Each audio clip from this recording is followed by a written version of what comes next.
Falwine Sarr, bonjour. Bonjour. Vous êtes écrivain, économiste et musicien. Vous êtes actuellement professeur à l'université de Duke et avez publié sous de multiples formes, de l'essai méditatif à la collection de nouvelles, en passant par des textes plus directement philosophiques. Mais on vous reçoit aujourd'hui pour revenir ensemble sur l'échange que vous avez tissé avec votre collègue Gaël Giraud à l'Institut des études avancées de Nantes, qui est ici retranscrit et publié aux éditions Les Liens qui libèrent. Dans ce texte, vous tentez de tracer les linéaments d'une profonde reconceptualisation de l'économie, en repensant à la fois les tenants et les aboutissants de votre discipline.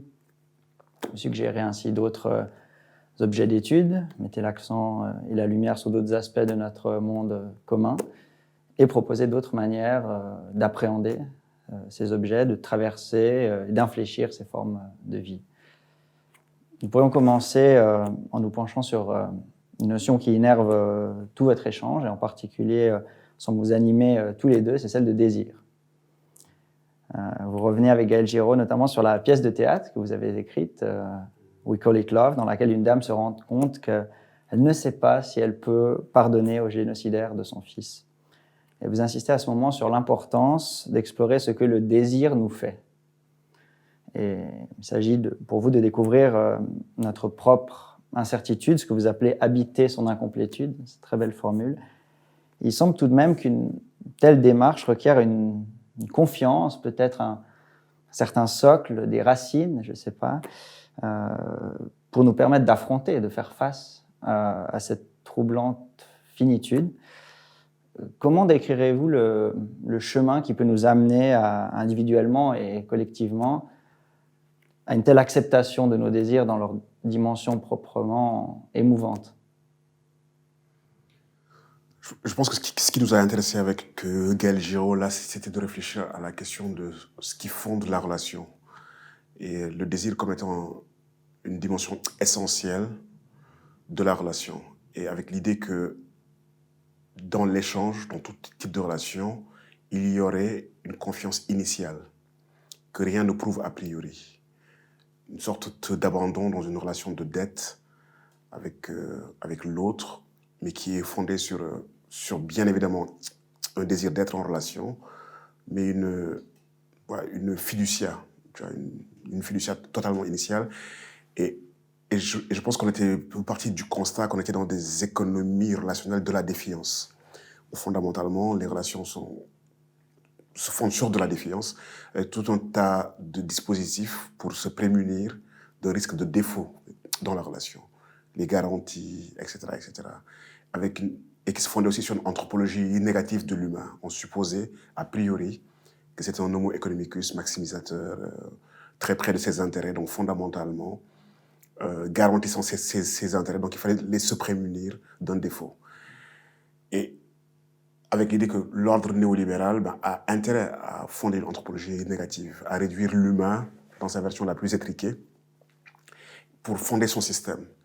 Et que si on observait les relations dans un sens beaucoup plus large, les relations entre les humains, on croit se rendre compte que c'est l'inverse qui est vraiment le vrai moteur, quoi. C'est d'abord cette sorte donc, de désir ou d'allant fondé sur une confiance initiale qui peut bien évidemment être mise à mal, mais c'est d'abord ça qui fonde le tissu des relations humaines. Et il y avait un désir de remonter à la source de l'anthropologie de la relation qui nous permettait de repenser des relations qui se fondent sur d'autres présupposés. Parce que c'est une histoire de présupposés ou d'armature dogmatique. Et il y a ce que certaines théories disent, mais il y a fondamentalement ce dont on a l'impression ce qui anime, qui impulse, qui met en mouvement, quoi. Et cette notion de désir, elle nous a semblé être essentielle comme ressort de la mise en mouvement. Et de toute manière, tout principe de vie se fonde sur un principe de désir. Ce n'est pas juste la vie organique et biologique. Certains se laissent assécher et mourir lorsqu'ils perdent le désir de vie. Il y a des dépressions qui sont juste l'expression d'un assèchement du désir et de l'envie d'être en mouvement. Voilà. Merci. Pour continuer peut-être dans cette même lignée, cette question d'assèchement, peut-être de perte, un autre concept central du livre est celui de djihad, intérieure. La notion que vous faites remonter au verbe jahada, faire un effort. L'effort sur lequel vous mettez ici l'accent, loin de la bataille politique du petit djihad, est un effort d'ouverture, de sensibilité au monde, d'accueil, un grand djihad dans ce sens. Mais évidemment, si cette hospitalité allait de soi, il n'y aurait pas de raison d'invoquer la notion d'effort. C'est bien parce que quelque chose en nous ou entre nous résiste, offre une résistance, parce qu'il y a des forces contraires de rapetissement qui sont à l'œuvre, que ce djihad est bien nécessaire et qu'il est important d'insister sur cette notion. D'où vient donc cette réserve ou cette paralysie face à l'ouverture, et comment pensez-vous qu'on puisse en rendre compte sans simplement la refouler? Ouais, c'est ça la grande difficulté. On peut énoncer des principes et les énoncer sous le mode idéal, donc l'hospitalité, l'ouverture, la fraternité, etc. Et on se rend compte que dans leur mise en pratique, elles sont beaucoup plus difficiles que cela, parce qu'après tout, l'hospitalité demeure un effort. C'est-à-dire qu'il faut accepter de laisser de l'espace dans son monde à soi, dans son temps, dans ses ressources à l'autre. À l'autre qui est en même temps un autre moi-même, mais qui est en même temps une altérité profonde. Et bien que la plupart des cultures de l'humanité ont eu la sagesse de l'hospitalité, puisqu'ils savent que la condition d'être en jeté, elle est circulaire, je veux dire, on accueille, mais demain, on peut être sur les routes et on peut avoir besoin d'être accueilli. Donc il y a une sorte de sagesse séculaire qui est là. Donc on accueille celui qui vient, celui qui passe, celui qui reste un peu. Et la vie, elle peut être momentanément fragilisée. On peut être pris dans une condition de vulnérabilité. Et dans ce cas-là, la réciprocité de l'hospitalité nous est utile. Donc les sociétés sont très sages de ce point de vue-là. Mais il s'agit aussi de renoncer à son monde propre et de faire de la place dans son monde propre à une étrangeté que l'on apprend à apprivoiser. Donc d'où la notion d'effort, d'où la notion de n'allons pas de soi, puisque fondamentalement, le lien est ataviquement, je dirais, algébrisé à travers les liens du sang, de la biologie, du territoire, les liens ataviques. Et comment faire en sorte que l'on formule des liens avec les autres qui ne se fondent pas sur ces données ataviques et premières que sont le sang, le clan, la famille, la langue, etc. etc. Et lorsqu'on proclame la nécessité d'une hospitalité au niveau global, une cosmopolitique, on se rend compte que les individus ne se reconnaissent pas la même humanité selon cette algébrisation du lien. Et donc on est obligé de faire un effort là-dessus et de travailler cette notion de comment on établit une fraternité qui ouvre plutôt qu'une fraternité qui clôt, comment on met en place des liens qui ne liguent pas. Et c'est quoi une fraternité ouverte? Et où on la fonde? Parce qu'encore une fois, il ne s'agit pas juste de la proclamer. Lorsqu'on observe la réalité, on se rend compte qu'il y a un travail à faire à l'intérieur des imaginaires de l'appartenance, à l'intérieur des représentations, à l'intérieur de la fondation de la communauté qui appartient à la communauté, et sur quelle base on décide qui fait communauté avec qui. Et on se rend compte que pour passer de l'idéal à la pratique, il y a un espace de travail, donc d'effort, de pensée, d'action, d'élargissement des horizons, de repenser les liens, de les refonder sur autre chose. Et le travail de créer un monde ouvert et commun reste à faire. Et l'une des questions peut-être les plus intéressantes pour nous, c'est quels sont les lieux, quoi, où est-ce qu'on fait ce travail-là, à partir d'où, en dehors du simple fait de le proclamer comme un idéal. Et du coup, justement, cette mise en place de lieux, quelle forme elle peut prendre, comment... Plusieurs. Je pense qu'il y a déjà toute une réflexion à mener sur la communauté humaine, je dirais, qui est un concept qui semble à la fois évident, mais qui ne va pas de soi, et sur comment on la fonde. Là, ça me semble vraiment être un lieu de travail, et qu'est-ce qui fait que des individus font communauté ou pas? Et donc, les anthropologues nous disent que, généralement, l'identité est un des éléments de la communauté. On est un nous puisqu'on s'oppose à eux. Donc, on est un nous puisqu'il y a une frontière, puis il y a quelque chose qui nous différencie. Et souvent, la communauté se fonde sur un tiers exclu, sur un tiers différent.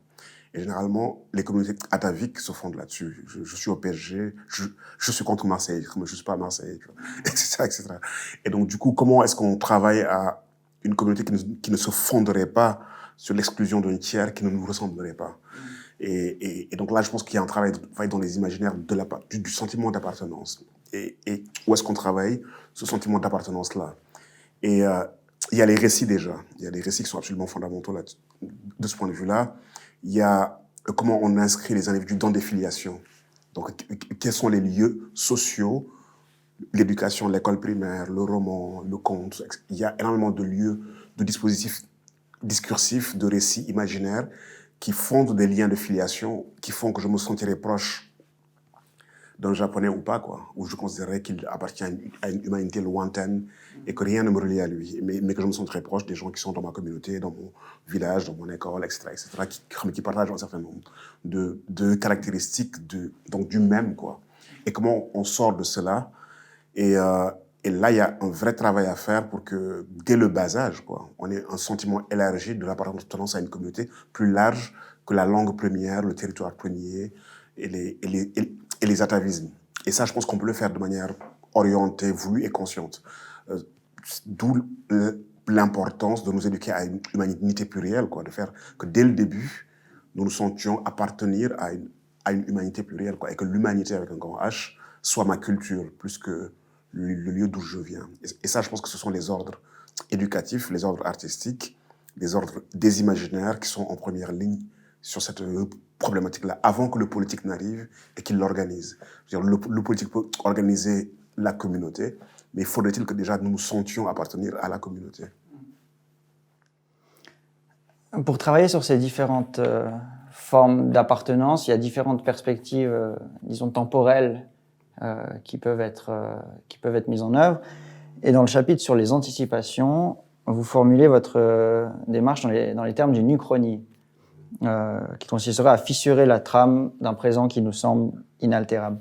Quelle forme de sensibilité vous semble nécessaire, en particulier dans votre pratique de l'économie, non seulement pour faire advenir des formes de vie en commun différentes, mais aussi pour déceler au sein même du présent des possibilités latentes, des chemins de traverse qui ont déjà été esquissés et des hétérotopies qui sont, elles, bien vivantes.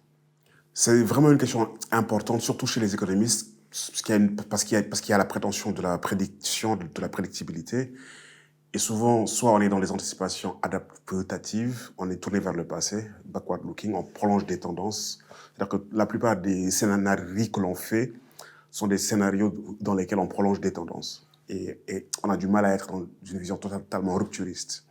Et il y a toute une fausse idée qu'en ayant toute l'information qu'il faut, on pourrait faire des anticipations parfaites. Et que les biais d'information nous empêcheraient de prédire le futur. Ce qui n'est évidemment pas vrai.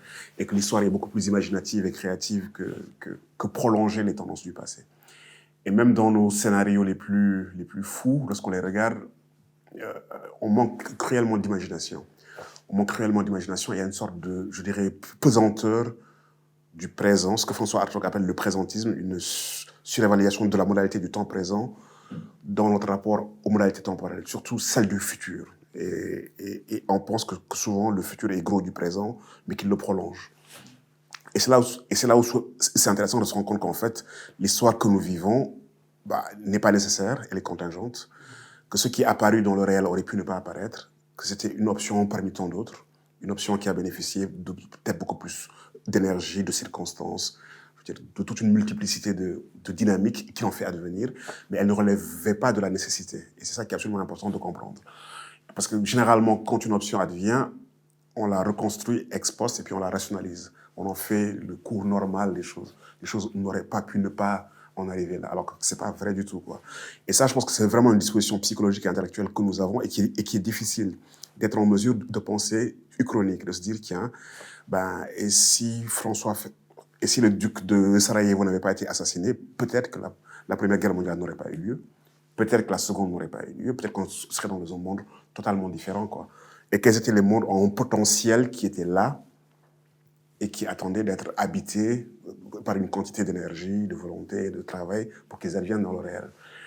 Et ça, c'est important pour des groupes humains qui ne sont pas satisfaits de leur histoire présente, qui ne sont pas satisfaits de la manière dont le réel se déploie devant eux, de savoir qu'en fait, ils peuvent fissurer la trame de ce réel-là, qu'elle n'est pas nécessaire et qu'elle n'est pas inaltérable. et que la réalité est grosse de potentialités différentes, et que l'histoire n'est que l'advenu de l'une de ces potentialités. Et c'est là où le raisonnement uchronique ouvre de l'espace, il ouvre les horizons, et il élargit le champ des potentialités, le champ de ce qui peut advenir. Et à partir de là, la moitié du travail est fait, lorsqu'on considère que nous ne sommes pas pris dans une fatalité. Je veux dire, lorsqu'on considère que ce que nous vivons n'est pas nécessaire, ne relève pas de la fatalité, et qu'il y a toujours un espace pour faire advenir quelque chose de totalement différent. Et souvent, des révolutions sont avortées, je veux dire, des tentatives d'émancipation qui n'arrivent pas au bout, mais elles informent d'autres chantiers d'émancipation.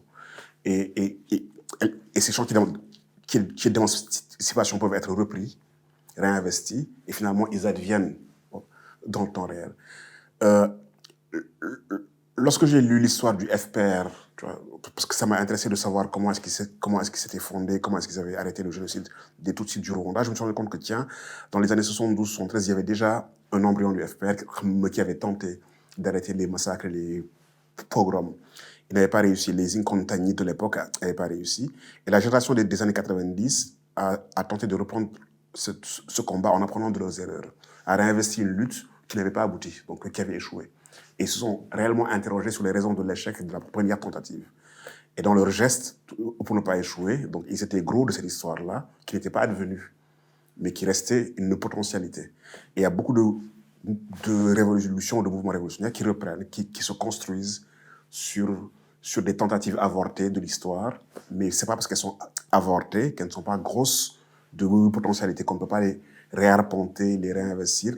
Et si on considère que justement, il y a un espace qui existe et qui peut advenir. Donc les hétérotopies, les uchronies, elles sont utiles, mais elles ne sont pas simplement utiles d'un point de vue intellectuel, parce que généralement, le reproche qu'on leur fait, c'est d'être des constructions imaginaires qui essaient de fuir un réel et qui n'ayant pas de réponse dans le réel, trouvent les réponses dans un espace imaginaire. Sauf que avant que ça n'advienne, je veux dire, dans le temps de l'histoire, il y a ce que Miguel Abensour appelle la conversion utopique. Lorsqu'on l'envisage réellement dans l'espace imaginaire, on change son comportement présent pour faire advenir ce réel-là dans le temps de l'histoire. Et cette reconversion-là fait advenir l'histoire.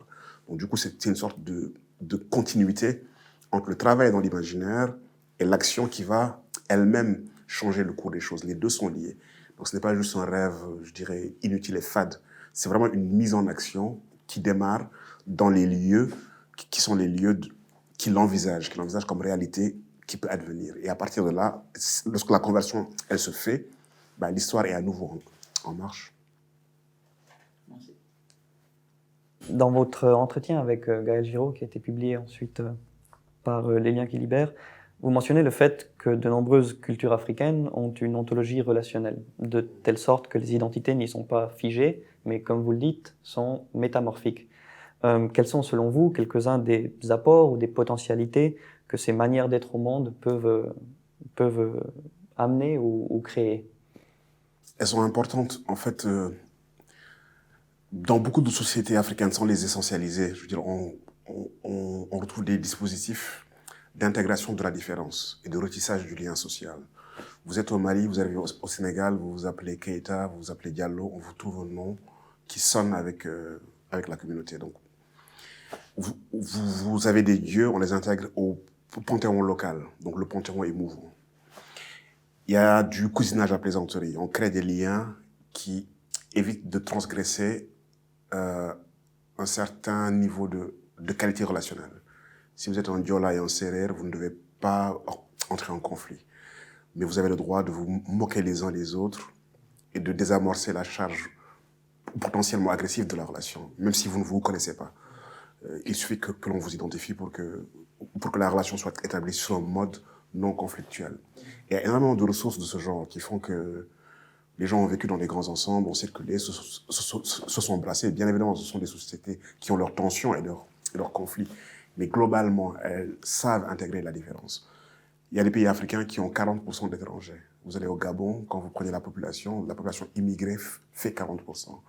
Vous allez au Mali, les Burkinabés sont totalement nombreux, en Côte d'Ivoire, etc., etc. Et j'avais vu un classement qui classait les pays les plus hospitaliers du monde et les pays africains occupaient les 10 premiers rangs, je dirais. Et je me disais, tiens, en face, là, de l'autre côté de la Méditerranée, il y a des choses à apprendre ici. Je veux dire, là, il y a des choses à apprendre sur la capacité d'accueillir l'autre sans enjôlisme.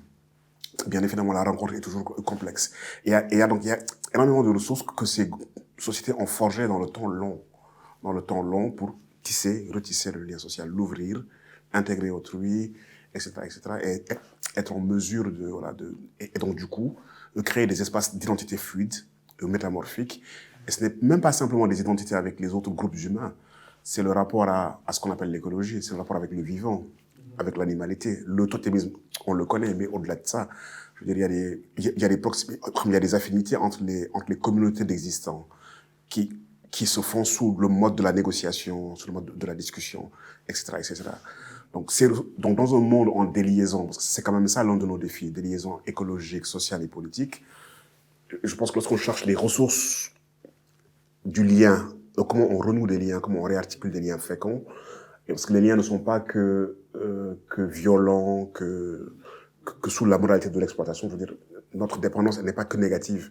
Parce que lorsqu'on souhaite être indépendant ou souverain, on a en tête la moralité négative de la dépendance, celle de l'exploitation. Mais il y a des moralités, je dirais, fécondes de la dépendance. Il y a des liens qui nourrissent.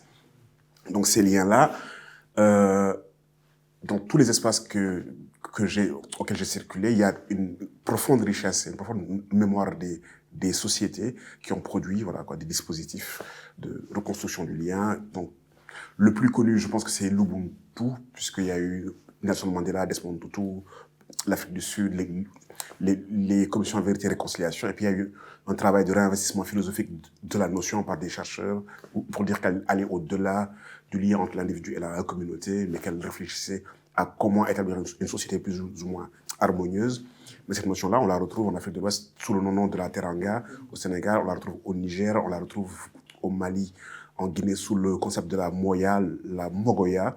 Et dans toute cette région-là, il y a une pluralité de notions et de concepts qui veulent dire ça, et qui sont des concepts qui servent à fonder le groupe, ou qui servent à guider la marche du groupe, quoi. Et selon vous, quel est le principal obstacle à la réalisation ou bien à la mise en place de pratiques qui puiseraient dans ces traditions? Le politique, déjà sur le continent, qui n'est pas l'émanation d'une histoire culturelle, sociale, endogène, qui est une greffe, qui a du mal à prendre. Alors, il ne s'agit pas de dire qu'il faut rester autarcique et ne pas s'ouvrir au monde, ce n'est pas ça la question. Mais on ne peut pas fonder une histoire qui se fonde sur une amnésie institutionnelle et politique qui fait comme si les groupes n'ont pas appris à se gouverner eux-mêmes, comme s'ils n'ont pas produit des dispositifs de leur propre gouvernementalité, comme si avant l'arrivée de l'autre, ils ne savaient pas vivre ensemble, ce qui n'est pas le cas. Et donc du coup, je pense qu'il y a tout un travail à faire de créativité institutionnelle pour, en intégrant ce qui est intéressant et qui vient d'ailleurs, se fonder sur des ressources qui ont fonctionné sur la longue durée et qui ont prouvé leur efficacité par une stratégie d'expérimentation, essai-erreur, et qui ont fondé la stabilité de ces communautés-là sur le temps long. On ne peut pas faire fi de ces ressources-là. Et là, on a des dispositifs institutionnels qui, au mieux, les ignorent, et qui fait que fondamentalement, les sociétés sont dans une forme de schizophrénie. On va vers les institutions officielles lorsqu'on a besoin d'un passeport, d'un extrait de naissance, des choses de ce genre. Mais quand il y a un conflit, on va là où les choses s'instituent. On va là où la parole opère. Ça peut être des chefs traditionnels ou religieux, mais on va là où l'autorité réelle existe. Et donc, du coup, on est dans une pluralité de rapports à des institutions qui n'arrivent pas pour l'instant à s'articuler dans un tout qui est, je dirais, convergent. Et je pense que là-bas, on a un vrai travail de créativité institutionnelle à faire, en se fondant sur une archive qui est féconde. On vous regardez dans l'archive qu'est-ce qui est utile à la formation du lien d'aujourd'hui, et regardez comment est-ce qu'on intègre ce qui vient d'ailleurs de manière intelligente, quoi, une sorte d'assimilation créative ou créatrice. Et ça, je pense que c'est un défi interne au continent. Et voilà, quoi. Et donc, il y a des tensions, mais c'est un défi interne au continent, se réinventer, en se fondant aussi sur ses ressources culturelles et en opérant de nouvelles synthèses qui ne sont pas des synthèses qui se fondent sur un déni de sa propre histoire. Donc, ce que vous attendez, c'est une sorte d'éclosion politique de ces histoires-là. Absolument, mais elles existent déjà dans le sens où si on élargit le politique à toutes les formes de gouvernement des sociétés, elles existent déjà dans la réalité, mais sauf qu'elles ne sont pas reconnues d'un point de vue institutionnel et je veux dire, l'Assemblée nationale ne représente pas les gens, quoi. Nos parlements, fondamentalement, ils ne représentent pas réellement les sociétés. Mais je pense que c'est une crise déjà de la démocratie globale. Et c'est une crise de la représentativité déjà, je veux dire, qu'on peut voir ailleurs, quoi. Tous les épithètes autour de la démocratie inclusive, participative, ça veut bien dire que l'on s'est éloigné de l'idéal démocratique et qu'on cherche à le retrouver, quoi. On cherche à réellement le retrouver. Alors, dans les régions qui ont été considérées comme en retard sur la marche du monde, comme devant rattraper le temps de la modernité, le temps de la démocratie ou du développement, et dans des régions au sein desquelles ont été plaqués des dispositifs institutionnels qui n'ont pas émané de leur longue histoire, ben la question elle est beaucoup plus délicate, quoi, parce qu'il y a un double défi. Il y a le défi de se réinventer, d'une part, et il y a le défi donc d'éviter les écueils de formes d'organisation qui sont nées ailleurs, qui sont en train donc d'épuiser leur capacité opératoire dans ces lieux-là, et que l'on vous propose comme étant la solution à vos problématiques. Je veux dire, on est vraiment dans cette réalité-là, quoi. Mais peut-être, ces lieux sont des laboratoires aussi pour réinventer ces formes, à condition qu'on réussisse à les articuler différemment. Et on peut les observer aussi comme des lieux d'une possible réinvention de ces formes-là, quoi. Donc ces formes, elles peuvent être innervées différemment, ben, si on assume la créativité et la synthèse. Alors, pour continuer un peu sur cette question, parce qu'on y voit quand même certains risques, non, certains écueils qui ont rencontré toutes les sociétés, qui ont dû à un moment ou à un autre confronter la modernité ou le capitalisme, appelez ça comme vous voulez. Mais donc, en essayant de repenser, ou dans ce cas de réformer l'économie, en y apportant justement des notions issues de modalités relationnelles dans le vivant, est-ce que vous ne voyez pas un risque de faire le jeu du capital, ou alors, comme le dit votre collègue Gaël Giraud, de prêter le flanc à la récupération par la logique marchande? Je vous donne un exemple concret. Je pense à celui du néo-hindouisme au XIXe siècle en Inde, tel qu'il a été conceptualisé par Bankim Chatterjee, qui est la figure de proue du néo-védantisme, du néo-hindouisme. Ce que Bankim a fait, c'est de mobiliser des notions qui avaient émergé, disons, au 8e ou au 9e siècle avec l'avènement de l'hindouisme en Inde, pour conceptualiser ce nouvel objet social qu'étaient des relations sociales modernes, abstraites, capitalistes. On retient en particulier son concept d'Anushilan, généralement traduit par culture, mais qui est proche de l'idée d'une conduite éthique de soi avec les autres et avec soi-même. Or, le culturalisme néo-hindouiste s'est adapté parfaitement à l'irrationalité et à la cruauté de la logique marchande. Il n'a pas été rétif à la raison instrumentale, ainsi que l'aurait voulu un peu l'idéalisme de ses créateurs. Il y a donc parfaite affinité élective entre la logique marchande et la montée en concept des notions hindouistes. Ce risque est-il le même pour votre projet? Et si oui, que proposez-vous pour l'éviter, ou du moins pour mieux le connaître, mieux l'identifier? Je pense qu'il y a toujours un risque d'anthropophagie du capitalisme, quoi, qui cherche toujours à se nourrir de tous les éléments qui peuvent le contester pour durer dans le temps. D'ailleurs, le commerce équitable, tout un tas de notions de ce genre ont été reprises par la logique néolibérale et capitaliste, quoi. La RSE, ce genre d'adjuvants-là, sont là encore pour renforcer le système. Et l'une des forces de ce système, c'est d'être capable de se nourrir de sa critique. Mais surtout d'être vraiment anthropophage et de tenter de phagocyter tout ce qu'il y a de neuf, etc., etc. En fait, je pense que la grande erreur serait peut-être de vouloir établir des concepts à une échelle globale. Ce système est un système que j'appellerais à très basse fréquence parce qu'il veut homogénéiser les modes de rapport au monde. Et je crois que l'alternative singulière est une erreur. Celle qui considère que devant ce système, il faut mettre un système alternatif, fondé sur une autre éthique. Ce que je crois, c'est qu'il faut une pluralité d'économicité. En fait, il faut faire cohabiter plusieurs mondes économiques. Et que les économicités n'ont pas attendu l'économie néolibérale. C'est-à-dire que dans des territoires donnés, des groupes humains ont des contraintes, ont des ressources, ont une géographie, ont une histoire, et essaient d'articuler les contraintes, leur géographie, les ressources, et produisent des formes. Il n'y a aucune forme économique qui est naturelle. L'épargne n'est pas naturelle, le crédit ne l'est pas, les modes d'investissement émanent des contraintes du milieu. Alors, avant que l'économie ne soit une discipline enseignée à l'université, qu'elle soit théorisée, qu'elle soit scientifique, il y a une pratique économique et une sagesse économique et un savoir économique pluriel et différencié que l'on appelle des économicités. Et le problème actuel, c'est que ces économicités-là, qui sont soutenables dans des environnements donnés, tendent à être phagocytés par un système qui veut, à chaque fois qu'il arrive quelque part, imposer ses logiques. Vous allez en Colombie du Nord, il y a des communautés africaines qui sont là, qui ont réussi à établir un rapport harmonieux avec la mangrove, le territoire, l'espace agricole, les ressources, et ça fonctionne depuis des siècles. Et on aura une industrie extractiviste qui va arriver, qui va bouleverser les rapports sociaux et qui va vouloir totalement phagocyter. Et c'est contre ça qu'il faut lutter. Et, et la question, c'est comment on est en mesure de produire des cultures de haute fréquence qui cohabitent intelligemment et qui n'ont pas la tentation de se phagocyter les unes les autres ou de prétendre être la réponse qu'il faut apporter au monstre ou bien à l'hydre à plusieurs têtes qui est le capitalisme. Donc du coup, bien évidemment, si on n'est pas dans une logique de répondre par une culture de basse fréquence homogénéisante, on peut éviter, je veux dire, cette tentative. Et c'est ça la grande question. Donc, comment on crée des mondes ou un monde dans lequel on accepte la pluralité des mondes, la pluralité des aventures historiques, la pluralité des formes d'économicité, comment ces mondes peuvent cohabiter, donc des fois s'interféconder, mais fondamentalement cohabiter sans désirer se phagocyter les uns des autres. Et là, c'est un défi aussi dans la relationnalité.